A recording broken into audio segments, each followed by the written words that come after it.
You're listening to Dare to Transform, where we find the vision, dedication, and motivation behind inspiring stories of transformation. I'm your host, Angela Harris, founder of Work of Heart, here with my co-host, Meriem Dibaj, bringing you an I Transform production. Welcome to this episode, Dare to Dance with Failure, with our guest, Shawn Leger of Tango Medical. Shawn graduated from the Wallace McCain Institute of the Entrepreneurial Leadership Program at the University of New Brunswick and is now the president CEO of Tango Medical and partner of Force 3 Innovations. In 2016, he rebranded his company to Tango Medical that now has over 30 employees with 4 locations across New Brunswick. Tango Medical specializes in home medical rehab equipment and custom foot orthotics. In 2012, Shawn and his partner of Force 3 Innovations patented a new seat system for the trucking industry. They have since licensed this technology to Baldler Industries in Montreal that does most of the seats for Bombardier products. In 2019, Shawn was finalist at the EY Atlantic Entrepreneur of the Year. I could go on and on and on. Shawn, thank you for joining us. Well, thank you. Thanks for having me. So we would love if you could share a bit more of an introduction of yourself, maybe tell us a bit more of who you are, what you do today, and maybe how you got started. Yeah. Well, first, I'm a father of 2 kids, excuse me, and a beautiful wife. My kids are 13 and 10, and that's, I guess, like anybody else, any parents, I mean, that's the whole life, right? Mm-hmm. But then you got to put some bread on the table, and you got to do all that. So the that's where the business part comes in, and surely for me, I was lucky enough to be able to follow a passion that I had from very early on, and I was able to kind of build on all these experience and all these ups and downs, and bring it to whatever it is today. And hopefully this is just the beginning of where this can go. I have, I wish I could go back to 18 years old today knowing what I know. That's my thing. I think a lot of people that would be the big thing. But no, I guess I have to just look forward and keep plowing. I still have many, hopefully, good years ahead of me, and we'll be able to do more, hopefully. Yep. Awesome. So talking about your the 18 years old Shawn, I don't know if a lot of people know, but when you were 18 years old, you were already in business and you were already generating 60K of revenue per year. And today you are still in business, you own a different business maybe, but my question to you is Shawn still the same businessman that he used to be more than 30 years ago? And if not, what has changed in the Shawn businessman? I think the fire inside me is the same. Mm-hmm. It's different when I look at being 18 years old and the responsibility and the no caring if it works, it doesn't work, I'll find something else. They'll have years to go in front of me. I think that's the big difference of that Shawn versus today's Shawn. But to go back to what I said, I was young. There's a lot of stuff that I've made that I probably wouldn't do the same way. Mm-hmm. For me, that business was an opportunity that presented to me when I came out of high school. At school, I was a C, D, F sometimes student, so I knew I didn't have the good grades in order to go to university directly. I would have to do something. I didn't even know what I wanted to do. And back then, school was important. It still is today, but there was more emphasis on grades and stuff than maybe today is, which I'm happy to see that now. I just didn't learn the same way as the school system was, I guess. And for me, entrepreneurship was a way that I could kind of be my own thing and bring my own things ahead. So that's why I kind of jumped into that opportunity of having a small business at 18 years old. And then we tried that for a year or two, and then had some failures and some stuff that didn't work so well. And had some fun, it sounded like. we had some fun along the way too. Yeah, for sure. It was. I think you do a lot of different things, and to be your own boss at that time, and bring an income and seeing. I was living with mom and dad, so it was it was money was well at that time. It must have seemed like a lot of money. It did, when you were 18, yeah, 19. it did, and Yeah. and it's a little scary because I was making good money and I wasn't, like everybody was going to college and university, and I was like, okay, well, when am I going to do that, right? Right. And money was good, so you kind of want to say, well, am I ever going to go back to that? Right. But you do. Yeah. Funny how the road or the path is being going. I went from that to being a paramedic firefighter, so doing that, and having jobs along the way and management course and all that. And I've learned along the way, and I'm still learning today. And that's the beauty of it, is as long as you want to learn, there's no end.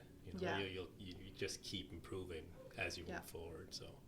So when you think back to when you started off so early as an entrepreneur, like what advice would you give that guy? Don't be afraid to fail.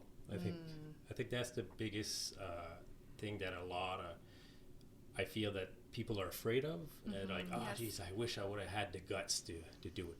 Yeah. You should have. Yeah. I remember let's say my second or third journey in business was, my dad, came home one day working from a small little community, and he had a burnout, and it was, he was 40-some years old, or a little older maybe, and he didn't want to leave that job, but that job was really, it was poison for him.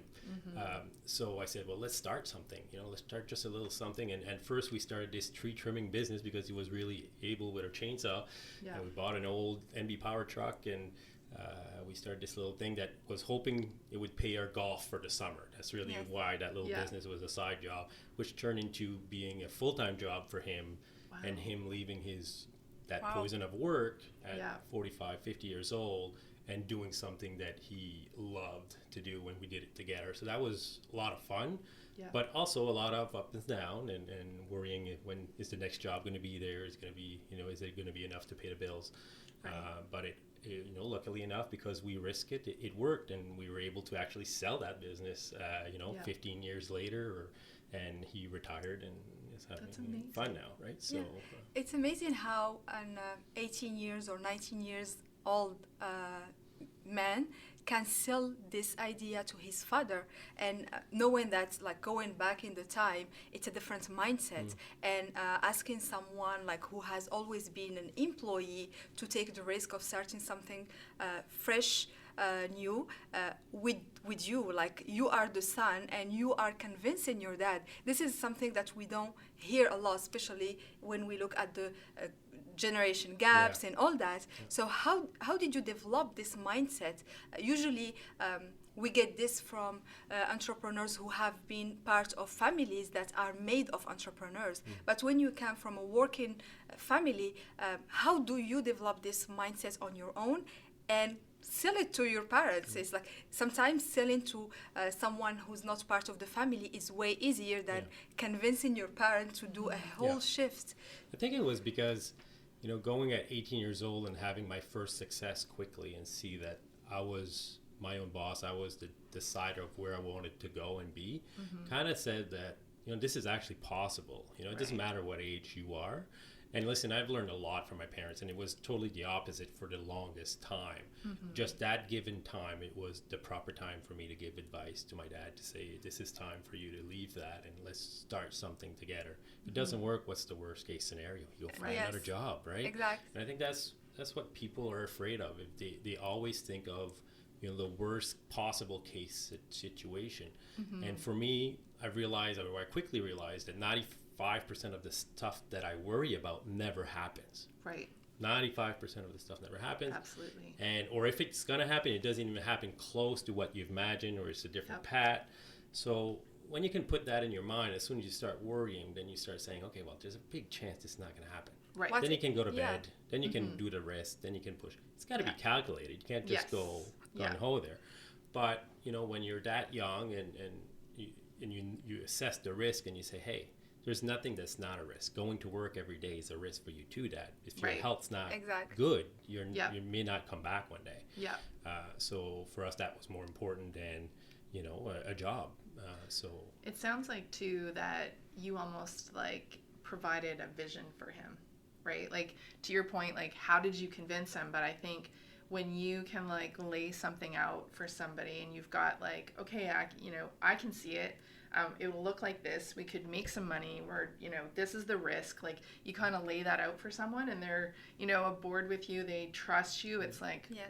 okay, all right, I can see this. I can try it. And it was really calculated. Like, we started part-time, right? It was to pay Exact. our off. That's what we Yes. started. Step by so step. to see if it was going to have some feet or legs to stand on. And that's how we kind of slowly started. Same thing with our Force 3 innovation thing. Like, we started that part-time. That startup Right. was started part-time. And there's a lot of time that, a lot of investors said, I'm not going to invest in you because you're not giving 100% of your Right. time, which I totally understand. It's their money. But at the same time, it was not the right risk and the right thing to do at the moment. Right. Yeah. So I think it's one of these things that if you can dabble into it and see it, then at some point it'll be clearer to you. And some Right. point you're going to make that jump. Right. Make the leap. Make the leap. But I think there's a lot of people that might be afraid of making the leap. Right. Or that gamble is too much. But when you weigh the pro and the cons and you start looking at it that way, you say, well, geez, what's the worst case scenario here? Exactly. So let's talk a bit more about that, like that bad word, the F word, failure. Yes. Because I think My this, grades? like, no, not that F grade. We can talk about that too. But No, my mom has a lot to say about that. but I think, that is definitely something that a lot of people are talking about right now. I think it's become, very mainstream right now in business and, self-development. Everyone's talking about failure and talking about it as like, a limiting belief, getting out of your comfort zone. Like, I could go on and on and on. So talk to us a little bit about, how, like, your thoughts on failure, how it's impacted you, how you talk to your employees or, people around you about it. Yeah. So we're trying to build a culture at Tango that failure is okay. It's accepted. Okay. So that, because we feel that, or I feel personally that every time I fail, that means that I pushed it right to the limit.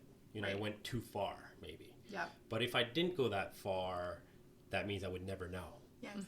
So I think that's where, the failure part is the biggest learning that you can ever have, is when you fail, that you've pushed it too far, or you didn't check everything out, or you go back and you look at these failures and you almost do what you dissect them and say, okay, what am I learning from this? Because that alone is not a failure. Absolutely. If you can learn from It's those, the biggest win. actually, absolutely. Like, how many people, failed and got back up the next day and move on? The big failure is if you don't get back up. Right. Or if you let this affect your mental health. One big thing that we don't talk enough about is mental health. Right. And mental health plays a big part into people failing and not being able to get up again. Absolutely. So you need to know where you are on that spectrum of mental health. And I always, we say it's a spectrum. Sometimes it's good days and sometimes you have bad days. And you need to know where you are. Sometimes it's both in the same day. And exactly. Right. But you need to know that it can change. It can move up or it can move down. And as soon as you can be conscious of that a little bit and evaluate your mental health, you will be able to get through a lot of stuff. Right. Being a failure, being anything. But I think that's where there's a lot of people that kind of didn't get back up because they didn't evaluate their own mental health first and where they were. And maybe they pushed it too far. And they went down a hole that was, for them, they didn't see how they could get back up. Yes. Right. Also, I think it's an embarrassment. I think the whole thing of failing is like, whoever supported me, next thing you know, how do I talk to my friends? How do I approach people? That whole thing. It's a whole shame. And that's right. Exactly. So again, it's a mental health issue. That's why people have a hard time. It's not necessarily the dollars and cents or, I'm going to lose my house. It's never that's hard to get above. I think it's everything around that that really is nothing.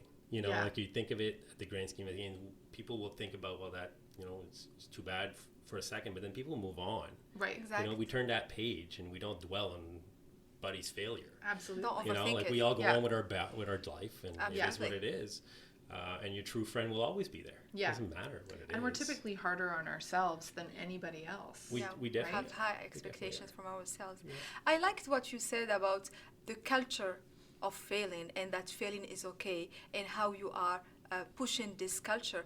And it's very rare that we see people talking and understanding that failure failing is okay as a culture, but we see and read all kinds of things these days.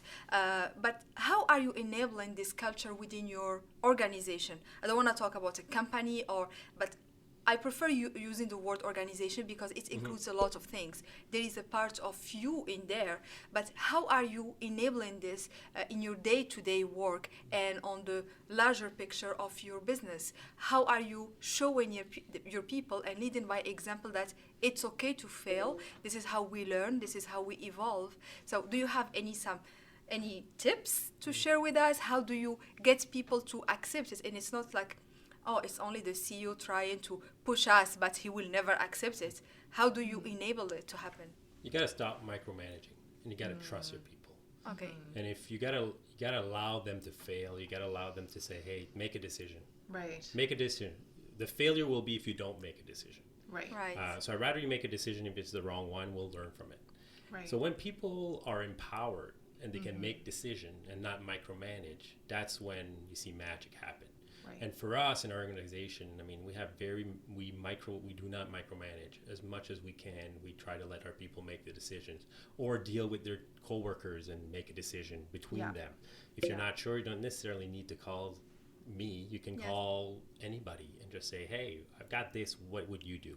Yeah. Most of what we do every day, those people know it better than I do. They know what call to make. So make them. Yeah. You know? And what we'll do is on an executive level, we'll try to facilitate everything else. So my job is facilitating, making sure that my staff have what they need to be able to do what they need to do and excel. That's my job. And also being able to be there for them when it's mental health issue, when it's, like being there to support them along the way. And I feel that if you can have that, next thing you know, people will start pushing that boundary. Right. And sometimes failures will happen. Exactly. Yeah. And when it happens, you know that, okay, we've learned from it. We know we don't go down that path. Next time we'll just pivot and go another way. And I think that's the important key to our culture is that our team tries to say, listen, what would you do? Exactly. So it started, when I started my company or when I took it over, I mean, I had a lineup of triage of people at the door. And I could have spent at the door, I could have probably spent my whole day there just saying, do this, do that. Yes. And I did that for a while. And I got home and I was tired and didn't have any time on my hand. Right. As soon as I start to turn saying, well, you cannot come to my door without at least one solution. Well, people by just finding a solution to come to Shawn said, I don't need to go to Shawn anymore because this is obvious. This is what I got to do. Yeah. So I think then that stopped happening altogether. And sometimes I have to call my stores to see, are you guys still open? Because I haven't heard from you in a couple of weeks. What's going on? Yeah, and it's kind of cool. It's great. That's the perfect scenario. It's a perfect scenario because it allows me to focus on other things. Exactly. And other projects or work with individuals on certain projects. And I think that's, for me, that's really important. So how did that come to be, that you were able to empower and trust your employees so much? Were you in an environment that, or a culture or company, or was there a person who helped you learn that? Yeah, I think along the way there's probably several people that kind of helped me. Beginning with my parents. So my parents had a lot of trust in me and my sister. We could do certain things, and as long as we knew we stayed in the boundary, we were fine. Yeah. I think it started probably right there with simple things, and also to trust people that like humans. 95% of the time, we do the right things, and we do. There's some bad people out there. There's only 5% of bad people. Yeah, exactly. Right. So let's not take this 5% and just don't trust anybody anymore because of it, right? So I think that's the important part is to trust people a little bit more and kind of give them that little. Well, let's see if they break that trust. Right. Well, try then it out. You might not need to correct, the direction we're going, or maybe you're not fit for what we're doing. Right. But I think it's it starts with different people, and also the person I bought the company from. So it was I was working for him for 10 years.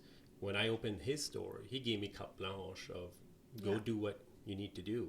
Yeah. So he had a lot of trust in me, and that kind of culture that I was able to create with my little store, I saw that it kind of worked very well. So Right. it came from a lot of people, for sure.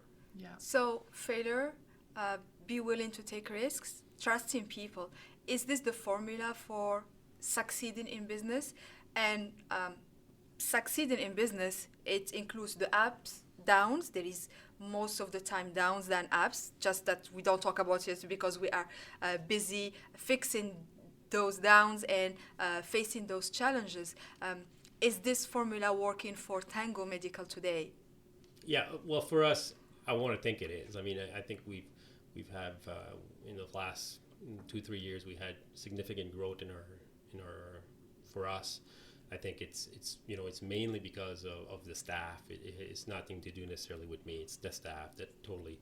But I think I empowered them to do it, right? And I think that's, we definitely. had a good leadership team. I'm fortunate. I have, like, my wife is our CFO, and I brought her in a couple of years ago. She was working in the finance department at University of Moncton. I was looking for a CFO, and we were. I said, there's no. How about you give it a shot? We'll try. And she said, well, you think we can? And I said, well, I know you can do the job. I'm not questioning that. I said, can we save our marriage? Is that going to That's be the most important part. Yeah. Because I'm okay losing my business, but losing my family, that's a different thing, right? Right. So I had to protect the family first. But we always said that, if ever something came about, that she'd go find another job, and that was all good, right? And actually, it was a blessing in disguise. Like, we both love it, and as much as we thought we would be kind of maybe butting heads, or that would be the full conversation of everything, no, we put certain rules, and so it's working. So, having people like that on the executive team just makes a whole lot of difference in being able to bring it to another level, and really that's what we were able to do. So how has, being an entrepreneur impacted your family life, or vice versa? Since you started as an entrepreneur before you had kids, obviously. I think it's a balance. Yeah. I think it's, there's some days that you have to work longer hours, and then there's some afternoon you're home with your kids. Yeah. There's some mornings you can go do certain things with your kids, so I think it's that balance. Now, my balance is off keel a bit, so I got to correct that a bit, and I'm a little more on the business side, and my wife has to do a lot more at home. Yeah. Which is fine, but I know that's where I need to kind of concentrate, because my kids are getting a little older, and those days they want to hang out with us, are not long before they say, Dad, you're not cool anymore. Yeah. Right? So, they got more plans. Yeah, they got other plans. So I'm going to have to rebalance that a bit, but I could not do it. So when people say, hey, you got to work 17 hours a day in order to be successful, I don't necessarily. It wasn't the case for me anyhow. Right. So I feel that if you put the time and effort in the right place, and you put your trust in people, you will see that next thing you know, you're going to have a little bit more freedom. Right. So for me, that was important. So that's what I did. Yeah. So can we say that dancing between your personal life and business life is the tango? Like, I heard the story of the branding your business as Tango because you are dancing with your partners, and I love this. When you hear the word tango, you don't think of medical equipment. You don't think of a complex industry, but it reflects a lot how you are functioning as a business. What is your culture? So does tango also apply to Shawn's personal life? Yeah, I think, like... How good dancer are you? Well... I got to give 100% credit here to the marketing team that came up with the name, and I think they did a great job of finding out who I was as a person, and, they came out with a bunch of names, and the Tango one kind of stuck out. At first I was like, this sounds a little bit weird, but no, you're right, you keep dancing with multiple partners, and sometimes you step on each other's toes at first, and it's not really elegant and all that, but you keep going at it, and next thing you know, it gets a little prettier. And I think for us that, it tells us that we work with different partners, from funding agency to the end user to the occupational therapists. So I think in our manufacturers that are supplying all this wonderful equipment that nowadays are facilitating all these people, you got to dance between all these, Absolutely. and you got to make sure that, you're kind of this hub of all of these people. So you're kind of the mission control there, making sure that everything gets in and the people get the right thing. So it's important. So for me, my life has been kind of like that, I guess. Okay. So it's been very good. Nice. Great. So one more question. So what advice would you give to someone who wants to either grow in their career or their business? If you had one piece of advice. It might have been overutilized, but I think it's finding your purpose and your why.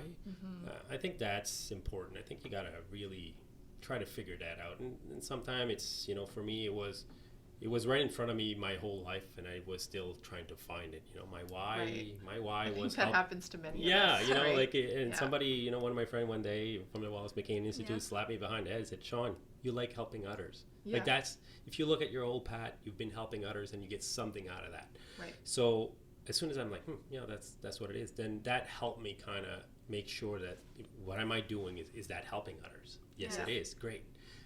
So it just starts that ball going. And next thing you know, it's a little bit like the book of secrets where you put stuff up, in the air, and all of a sudden it happens, and you kind of say, how'd that happen, by the way? But that's the way it is, that you make a little bit of a life plan, and you look at that and all your family and your business and your work and your community, and you kind of make a little bit of a plan. I think that people forget. We go on a trip, we plan everything from the day, what time the cab's going to pick us up, to what time we're leaving, and everything's planned. But yet our life, a lot of people just wing it. Exactly. Yeah. And I think that's where sometimes, and then we get disappointed, but we didn't make a plan. So how hard is it to once a year just sit there and look at each of these columns and saying, what do I want in each of these columns? And what that does, it kind of helps you also when you have opportunities to see if they fit in these in your life plan. Well, and does it fit Absolutely. the life that you are trying to pursue, right? So I had all these balls in the air that I was trying to juggle. I wanted to, there was so many opportunities, and I didn't want to drop any. I was chasing everything. Half of them were not even part of my life, right? Yeah. Wow. So as soon as I kind of dropped these balls, next thing you know, it was easy to know where to focus your time. Yeah. So I think, if any advice, I would definitely say to people, like, spend a little bit of time to figure out who you are and what you want in your life. Exactly. We're only here for a limited time. Yes. And we are lucky to be on this planet at this day and age. Like, technology has never been to where it is. I mean, we live in where most people have, a good income, and life is fairly good. Yeah, absolutely. So, I mean, I don't know why we don't take 100% advantage of that and really make something out of this, because I don't think we have a redo to this. I don't think you have another shot that I know of. Yeah. So. Or that I know of. or that I remember. I agree. Perfect. Yeah. Well, thank you. I really enjoyed the talk, and I would say that please keep dancing with your partners, with your family, and keep growing this business, because we need more people who are enjoying what they do in different industries, in different markets, in different places of the world.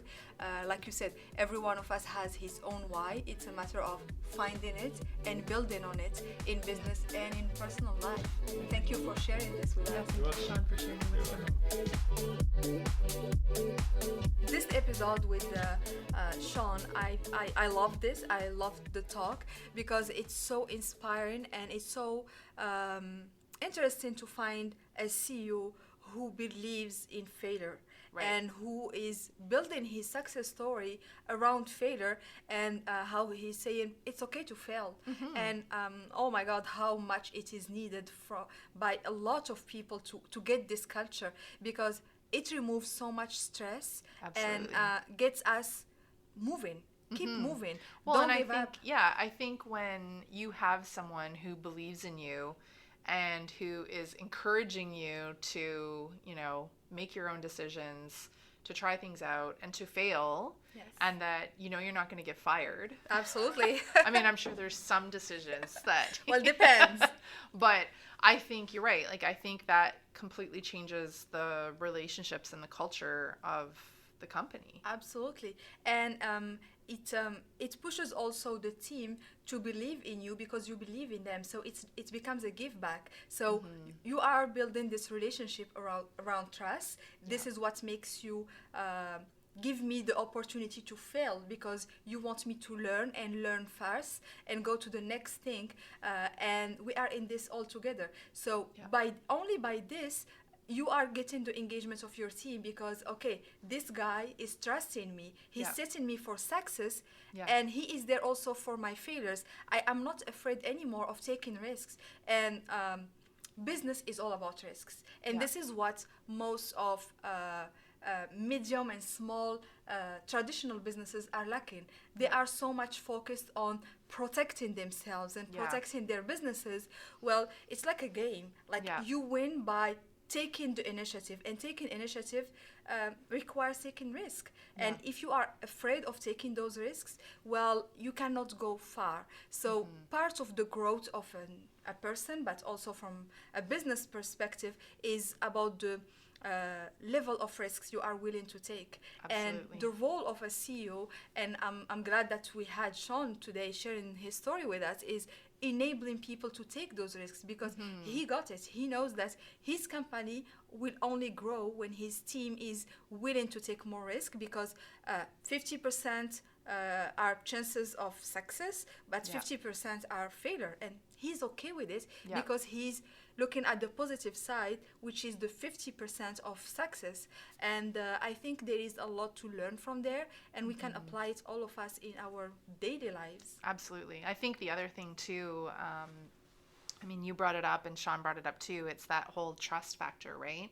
And I think if you want to grow and you want to scale your business, or you want to try different things out, you have to trust the people around you. And in many Yes. times, like Shawn said it today too, like you have to trust that sometimes you need to have people who know more than you do.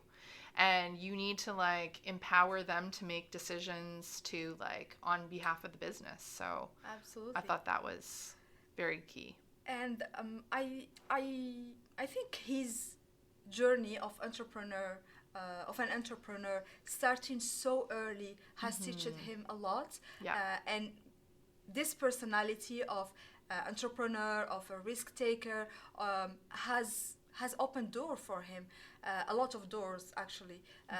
And I'm not sure how many people are willing to take those risks in an early age. I Right. don't know if you have any examples of individuals in our community who are willing to do that, or at least teaching their kids of being those people. Because living in a house sometimes that is all about taking risks, and a mom and a dad who are trying to live with their passion, and they don't give up, they go through different difficult times, and they survive. So I think even the family you are raising becomes different, because Yeah. you are creating individuals who are willing to grow Yeah. and bring others with them in their growth journey. Yeah. Well, and I think, you know, failure and learning and, you know, risk, it doesn't just come from entrepreneurship, right? Exactly. Like it comes from basically everything that you do. And so I think the more that you try things and learn things and figure out what you like and what you don't like, I think you grow as a person. And I think, and as a parent too, you know, pass that on to your kids. Exactly. Because you're like, hey, look at me. I just tried this thing and I sucked at it. Part of life. Right? But I loved it, so I'm going to keep doing it. Or, you know, I sucked at it. I hated it. It's not for me. So you learned from it, right? Or I tried a thing and I failed, and, you know, you learn, you take a lesson away from it. And I think it extends to your family and to your kids, but it also is like the people around you too, right? Absolutely. And people, you know, people recognize, okay, this person took a risk and this happened and that's the story, right? And so Right. I think it does empower other people around you, and even, you know, we'll go social media, seeing things happening. So there's a huge ripple effect. Yeah, for sure. And part of the reality in those days with social media, even on the business side, we are always asked to share our success stories. Right. But how do we define success stories? Most of the time is eliminating a lot of risk, and Yeah. eliminating or ignoring the part of failures, where, like Shawn said it, and we discussed this also before the podcast, is this is what makes us stronger. And it's with our failures that we learn the most, not Right. with the winning parts. Winning is good, but when you fail, you have to question the process. You have to question yourself. You need to be honest to yourself to grow. That's the Yeah. only way. If you keep lying to yourself and putting some makeup on the reality, Yeah. you don't go far. Yeah. And I wish we had more people sharing their failures Yeah. with open public, so people see that it's not me. You are not the only one struggling, because I'm struggling with my sport activity. I'm not Yeah. disciplined at that. Yeah. And I feel like oh my God, like when I browse on my social media, Yeah. and I'm an Instagram addict, and I was like, everyone are so much into that, and like Everyone's got it figured out. yes. And what I Yeah. do, I stop browsing my Instagram and I go get an ice cream or something, Yeah. just to, because this is my comfort zone. Yeah. Because I don't feel that there are other people into that with me. Yeah. So I think maybe the social media and the use of social media by business people should be changed a bit, maybe Yeah. to get that part of reality, because we're missing it. Well, and I think, to be honest, the people that I follow on social media or like whatever platform, LinkedIn, etc., the ones that are like the most authentic are the ones that I am most drawn to.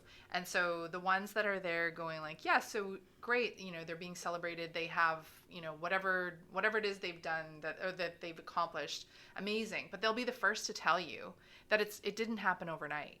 Right? And there are some stories of people, having overnight success with a product or a business or whatever, but for the most part it's not the case, right? Exactly. And when you start digging into it, it's like, well, this person had 3 failed businesses before this happened, or they tried to launch these 25 things and it didn't work, or they went bankrupt and then this happened. Like, that's more so the case than That's the reality. the overnight success story, right? So I think it's it is what it is. Those success stories will be way more positive if we have more people talking about their failures, because we will be able to connect to it more on an individual level, but also on a business level, feeling that I'm not the only one struggling, and it becomes more authentic, like you said. Absolutely. But the success stories that are all perfect and all about winning are missing the most important part of learning and inspiring others. Well, and I think too, it's like it's changing that mindset, and